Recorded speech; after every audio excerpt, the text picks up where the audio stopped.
아침에는 보아스의 밭으로 룻이 이삭을 주우러 가는 장면 공부했어요.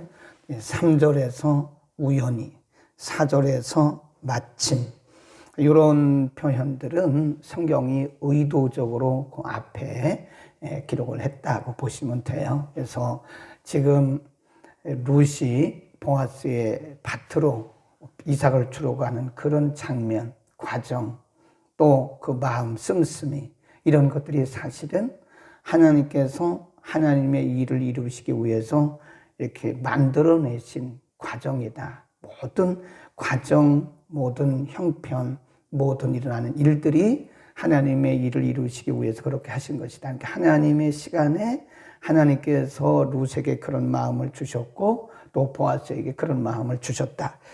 이제 보아스에게 갔잖아요. 보아스 밭에서 이삭을 줍잖아요. 14절에 보면 보아스가 16절까지 룻에게 극진한 자비를 베풉니다. 14절, 식사할 때 보아스가 룻에게 이르되 이리로 와서 떡을 먹으며 내 떡 조각을 초에 찍어라. 룻이 곡식 빼는 자 곁에 앉으니 그가 볶은 곡식을 주매 룻이 배불리 먹고 남았더라. 16절 시작. 또 그를 위하여 줌에서 조금씩 뽑아버려서 그로 줍게 하고 꾸짖지 말라 하니라. 지금 룻은 사실은 그 보아스가 누군지 몰라요, 아직. 그리고 보아스도 룻에 대한 정확한 정보도 없고 이해도 없습니다. 그런데 지금 보아스가 룻에게 특별한 배려를 하는 거예요. 사람들에게 말하기를 이 여인에게, 이 소녀에게 누구도 꾸짖거나 책망하지 마라. 그리고 이 소녀가 죽을 때는 일부러 이렇게 곡식단에서 떨어뜨려라. 많이 떨어. 16절이 그거잖아요. 일부러 떨어뜨려서 이 소녀로 하여금 충분히 죽게 하라. 그냥 줄 수는 없으니까 일부러 이삭을 떨어뜨려라. 그 레위기에 보면 19장에 이스라엘 백성들에게는 곡식을 벨 때 남겨두는 그런 하나님의 규례가 있었어요. 거기를 따라서 보아스가 룻을 배려하는 차원에서 곡식 관리하는 사람에게 그렇게 하라고 그러는 거예요. 지금 룻과 보아스 사이에 일어나는 일들은 사실은 본인들 몰라요. 왜 이렇게 하는지. 보아스도 룻에게 자기가 왜 이렇게 배려를 하고 은혜를 베풀어야 되는지 모릅니다. 그리고 룻도 왜 거기 간지 사실은 그냥 우연이라고 말했지만 우연은 아니라고 그랬잖아요. 많은 밭 중에 왜 하필이면 보아스의 밭으로 가서 이삭을 줍겠어요? 그러니까 지금 언뜻 보기는 룻과 보아스와 룻 사이에서 이러고 저러고 일어나는 일 같잖아요. 그런데 이게 바로 하나님의 역사의 진행의 현장이다. 하나님의 역사의 현장이다 하는 것을 볼 수 있는데요. 하나님께서 역사하실 때 보면요, 이렇게 쌍방간의 역사를 하십니다. 쌍방간에. 그러니까 성령의 역사도 보면요, 우리가 지나놓고 나면 그래서 그랬구나. 이게 쌍방간의 역사가 일어나요. 물론 그렇지 않을 때도 간혹 있긴 하지만 하나님이 일하실 때 보면 쌍방간의 마음을 감동하십니다. 그래서 이것이 하나님의 뜻이냐 아니냐 우리가 알려 할 때는요, 함께 기도하면 돼요. 뭐 서로 모르는 사이인데도 거의 동일한 마음이 들어요. 그래서 예를 들어서 부부가 둘이 어떤 문제를 놓고 기도했어요. 어떤 문제가 하나님의 뜻인지 아닌지를 알기 위해서 기도했어요. 그리고 기도 끝나고 어느 정도 기간이 지난 다음에 서로의 응답을 모아보면 돼요. 그러면 남편이 어떤 응답을 받았는가, 아내가 어떤 응답을 받았는가 모아보면 돼요. 그런데 전혀 다르다. 남편의 생각이 다르고 아내의 생각이 전혀 다르다. 그럴 때는요, 뭐 그런 경우도 있지만 대부분은 다시 기도해야 되거나 아직 하나님의 뜻을 발견하지 못했다고 보는 경우가 맞아요. 꼭 그런 건 아닌데 많은 경우에 보면 하나님은 쌍방간에, 우리가 보면 하나님께서 고넬료 그리고 베드로에게 이렇게 역사하는 거, 이런 것들도 보면 거의 쌍방간에 역사합니다. 그래서 쌍방간에 같은 마음을 주시는 거예요. 지금 사실 보아스도 그렇고 롯도 그렇고 자기들이 이런 일을 왜 해야 되는지 모르잖아요. 그런데도 불구하고 룻은 보아스의 밭에 가서 그렇게 다른 밭에 가지도 않고 거기서 이삭을 줍고요. 보아스는 아직 룻이 누군지에 대한 정확한 이해가 없음에도 불구하고 이 룻에게 이런 배려를 하는 것을 보면 하나님의 역사가 점점 두 사람 마음속에서 일어나면서 가까워지고 있다는 사실을 알 수 있는 거예요. 그러니까 기도를 했는데 전혀 다른 응답이 왔다. 전혀 다른 생각이다. 그럴 때는 누군가는 지금 하나님의 뜻을 따르지 않고 그 둘 중에 하나, 둘이라고 한다면 둘 중에 하나 누군가는 지금 자기 생각을 따르는 경우도 있다. 꼭 그런 건 아닙니다만은 많은 경우에 그럴 수가 있다. 그래서 항상 이 질서를 따른다. 하나님은 쌍방간에 일을 하신다. 그 다음에 쭉 밑으로 한번 내려가 보세요. 17절. 룻이 밭에서 저녁까지 줍고 그 주운 것을 떠니 보리가 한 해밭쯤 되니라. 그것을 가지고 성읍에 들어가서 시모에게 그 주운 것을 보이고 그 배불리 먹고 남긴 것을 내어 시모에게 드리매 그때 이제 시어머니 나오미가 룻에게 자초지종을 물어보는 거예요. 너 어떻게 해서 며느리에게 어떻게 해서 이렇게 많은 곡식을 주었냐? 상식적으로 볼 때 이렇게 많은 곡식을 빨리 주울 수가 없는데 어서 이렇게 많은 곡식을 가져왔느냐? 이렇게 물어보니까 여차 해가지고 말을 해요. 그러니까 이렇게 나오미가 얘기를 합니다. 나오미가 자부에게 이르되 20절입니다. 여호와의 복이 그에게 있기를 원하노라. 그가 생존한 자와 사망한 자에게 은혜 베풀기를 그치지 아니하도다. 나오미가 또 그에게 이르되 그 사람은 여기서 이제 드디어 얘기를 하는 거예요. 시어머니 나오미가 룻에게 너에게 은혜를 베풀었던 배려한 그 보아스라는 사람이 누구냐? 바로 우리의 가까운 친척이다. 네, 가까운 친척이다. 우리 기업을 물을 자 중 하나이다. 그래요. 그래서 이제 그제 룻이 시어머니를 통해서 자기에게 그렇게 은혜를 베푼 보아스가 누군가에 대해서 이제 그 정체를 알게 된 거예요. 아하, 그렇구나. 이걸 우리가 뭐라 그러냐면 하나님의 역사의 점진성이라고 그럽니다. 거기 써놓으세요. 하나님의 역사는 점진성을 가지고 역사합니다. 그러니까 처음부터 하나님께서 하나님의 뜻, 하나님의 목적을 우리에게 한 번에 다 보여주는 경우도 있지만 그렇게 하시는 경우는 좀 드물더라고요. 그러니까 우리는 아직도 우리가 아무리 기도 많이 하고 아무리 성경이 뭐 많은 지식을 갖고 있고 아무리 성령이 충만해도 인간은 인간이에요. 하나님은 거기까지 딱 제한해 놓으신 거예요. 우리 가운데 눈이 확 열린 사람은 아무도 없습니다. 그렇게 생각하는 사람은 이단일 가능성이 크고요. 그래서 하나님은 우리에게 모든 일들을 점진성을 가지고 일을 하시는 거예요. 분명히 하나님의 일정이 있고 하나님의 목적이 있지만 하나님의 일정표와 목적을 하나님께서 우리에게 커튼을 확 열어서 보이시지 않아요. 커튼을 조금씩 점진성을 가지고 일하시는 거다. 그래서 우리가 디모데전서 3장에 보면 이 직분자를 세울 때 오늘 지난주에 우리 공부했잖아요. 직분자를 세울 때 새로 입교한 자를 세우지 말라 그러잖아요. 새로 입교했단 말은 초신자. 아니 목사를 세우는데 장로를 세우는데 안수집사를 세우는데 이제 막 예수 믿기 쉬운 사람 막 열심히 한다고 내면 큰일 나요. 열심과 믿음의 깊이는 다른 거예요.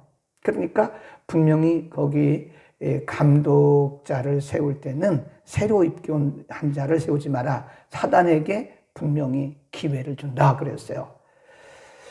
하나님의 역사는 점진성을 가집니다. 하나님이 우리에게 성경의 지식, 성경을 깨닫는 은혜를 주실 때도요. 초등학교부터 깨닫게 하면 그 아이는 틀림없이 이단될 가능성이 커요. 그렇지도 않아요. 그렇게 하시지도 않습니다. 초등학생 하나가 막 성경을 너무너무 잘하는 거예요. 밝히 보고, 밝히 알고, 밝히 듣고, 그럼 이건 비정상이에요. 초등학생은 초등학생 수준이어야 돼. 거기까지 해야 되지. 초등학생이 너무 뭘 많이 한다고 해서 기뻐하거나 좋아하면 안 됩니다. 그 아이가 잘못될 가능성이 커요. 하나님 그렇게 하지도 않아요. 하나님의 역사는 점진성을 가지고 역사한다. 하나님이 우리에게 복을 주실 때 벼락부자를 주십니까? 벼락부자 되게 하십니까? 그러면 그것이 우리에게 독이 돼요. 우리 다 망합니다. 그렇게 되면요. 하나님이 우리에게 복을 주실 때 물질의 복을 주신다 합시다. 그러면 하나님이 우리를 한번 흔들어요. 흔들었다가 세웠다가 흔들었다가 세웠다가 흔들었다가 세웠다가 이러면서 점진적으로 우리에게 물질의 복을 주시는 거지 한 번에 그냥 확 우리가 그걸 뭐라고 그래요? 벼락부자래요. 벼락부자. 이거 망합니다. 망해요. 저잖아요. 저 같은 사람도 실수하더라니까요. 결론 내리고 나중에 보니까 아니더라니까요. 하나님의 뜻이라고 결론 내렸는데 나중에 보니까 아니에요. 그런 경우가 한두 번이 아니에요. 수없이 많아요. 그러니까 우리가 뭘 보고 결론을 내리냐면 한 과정을 보고 결론을 딱 내리는 거예요. 이거다라고. 근데 아니거든요. 하나님의 역사는 더 가봐야 되는 거예요. 이렇게 쭉 지나고 보면 연속성을 가지고 점진적으로 역사를 한다는 거예요. 그래서 우리가 결론 내리면 큰일 납니다. 우리가 결론 내리면 실수할 가능성이 매우 커요. 우리가 사람을 볼 때도 한 면을 가지고 결론 내리면 안 돼요. 그 사람이 아직 끝난 게 아니에요. 근데 우리는 그 사람이 한 면을 보고 이 사람이 이렇다 저렇다 말을 하면 안 돼요. 우리는 그런 경우가 많아요. 네. 사람은 항상 점진적으로 성숙되어 가는 것이고 아직도 그는 성장되어 가고 성숙되어 가는 과정 가운데 있거든요. 근데 그 사람의 한 면을 가지고 이렇다 저렇다 탁탁탁탁탁 결론 내리면 우리가 꼭 바리새인처럼 우리가 사람들을 탁탁탁 칼로 자르는 거예요. 두부 자르듯이. 그러면 안 된다. 우리 자신의 인생에 대해서도 아직 안 끝났어요. 그러니까 지금 계속 점진적으로 그분의 역사가 진행되고 있는 것이고 하나님이 연속성을 가지고 그러니까 지금 하나님의 역사는요. 이거 플러스 이거, 이거 플러스 이거, 이거 플러스 이거예요.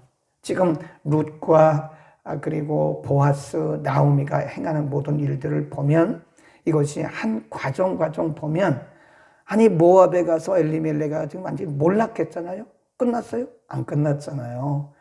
하나님이 끝난 것 같지만 안 끝나고 다시 그들을 세워서 그들을 통해서 지금 새로운 일을 하고 계시잖아요. 그러니까 하나님의 역사는 항상 연속성과 점진성을 가지고 일하신다. 꼭 써놓으세요. 그리고 써놓기만 하시지 말고 그걸 믿어야 돼요. 내 인생은 지금도 정확하신 1초의 오차도 한치의 오차도 없으신 하나님에 의해서 지금 점진적으로 연속적으로 진행되고 있다. 이거를 꼭 믿어야 됩니다. 그러니까 우리는 성격들이 좀 급해요. 그래가지고 그냥 탁탁탁탁 자르는 거를 좋아해요. 가끔 유튜브에 보면요.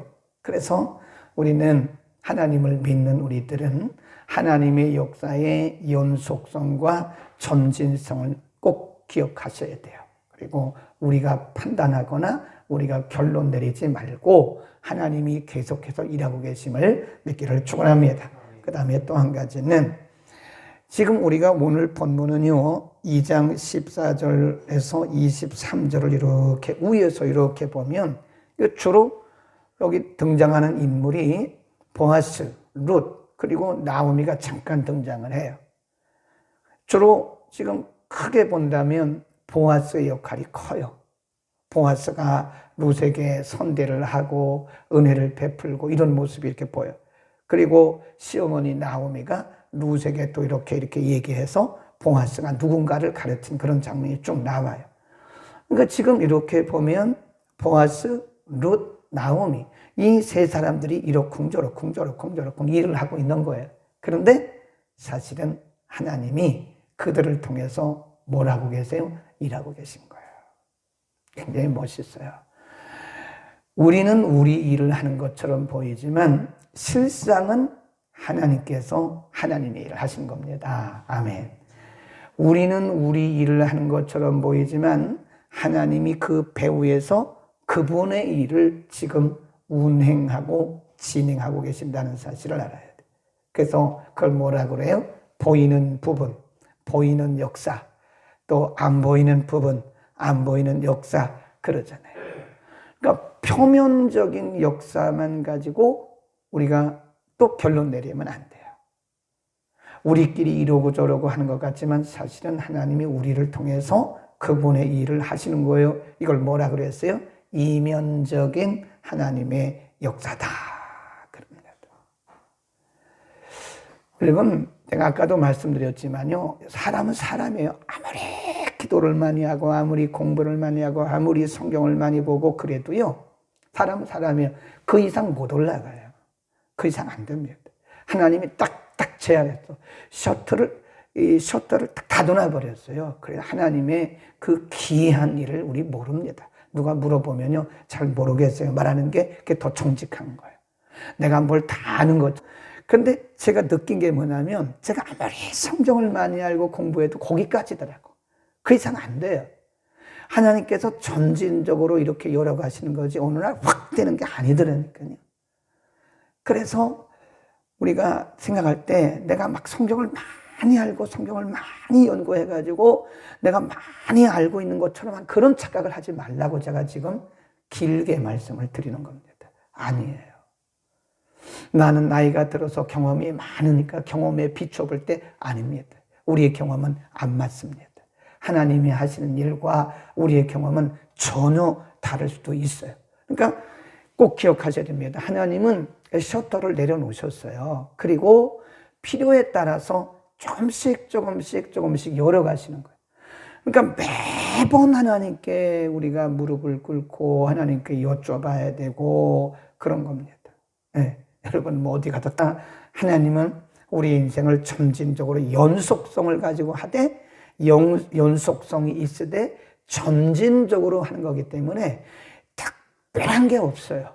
여러분 제가 내린 결론이 그겁니다. 특별한 게 없어요. 특별한 사람도 없어요. 어디 가서 막 특별하다고 그러는데 시간 지나고 나면 다 그게 그거예요. 네, 특별한 게 없습니다. 내가 하나님 앞에 1대1로 하나님 앞에 늘 변함없이 나가는 그거지. 제가 이런 결론을 내린 게 그렇게 특별하지가 않아요. 우리는 다 제한된 인간들이고 다 거기서 거기입니다. 예. 그래서 우리가 늘 겸손하게 늘 하나님을 사모하고 나가는 거지. 말씀과 하나님 외에는 특별한 게 없어요. 우리는 다 제한된 존재들입니다. 기도하겠습니다. 걸어가신 아버지. 사람들은 사람의 일을 하는 것처럼 보이지만 하나님은 여전히 하나님의 일을 하시는 것을 오늘 우리에게 가르쳐 주셨습니다. 하나님의 역사의 무대 가운데 보아스, 룻, 나오미를 올려놓고 하나님 그들 마음속에 동일한 쌍방간의 마음을 허락하시면서 하나님께서 계획하신 일들을 이루어 가심도 오늘 우리가 보았습니다. 걸어가신 아버지 한 단면을 보면 그것이 어쩐 일인지 우리가 알 수가 없으나 하나님의 역사에는 연속성이 있고 점진성이 있기 때문에 우리가 전후좌우를 빼놓고는 말할 수 없음을 알면서도 때로는 한 부분을 보고 우리의 인생을 결론 내리거나 혹은 사람에 대해서 결론지어 말하는 죄를 그런 실수를 많이 범하고 살아갑니다.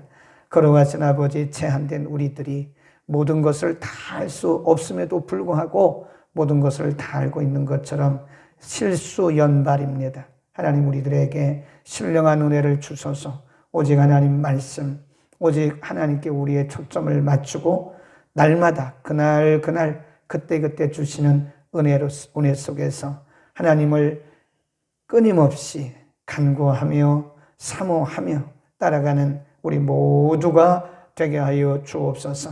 연약한 우리들, 우리의 주관적 생각과 우리의 관습, 우리의 생각 경험으로 우리가 판단 내리지 않고 여전히 일하고 계시는 하나님을 바라보면서 늘 소망 가운데 살아가도록 우리 모두를 축복하여 주옵소서. 때로 우리 가운데 강한 생각과 강한 비전이 생길 때도 주님 두들겨보고 또 기도하고 또 기도하면서 하나님의 뜻을 찾고 알아가는 우리 모두가 되게 하여 주옵소서. 실수할 수밖에 없는 우리들인데 성령님 때마다 시마다 일마다 우리를 도와주소서. 우리가 오직 하나님의 길을 갈 수 있도록 축복하여 주옵소서. 예수 그리스도의 이름으로 기도드립니다. 아멘. 교회 머리가 되시